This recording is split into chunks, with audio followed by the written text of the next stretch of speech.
Pagi oh. Wow! Wah!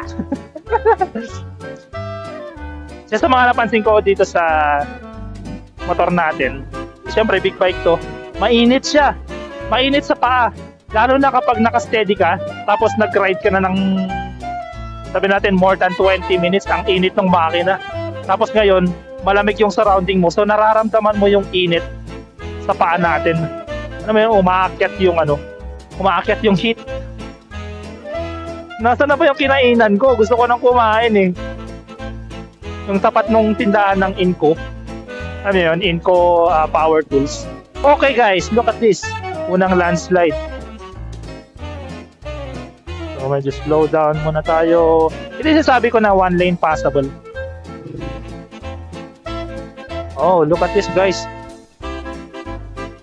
Buti na lang na-clear out na nila yung area na to. Pero hindi talaga magandang alam mo yun, magbabad dyan sa landslide na yan kasi baka magiba pa siya.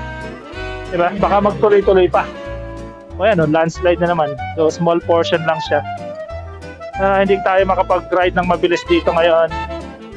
Hindi naman tayo fast rider eh. Kumbaga, hindi ko naman talaga trip yung mabilis.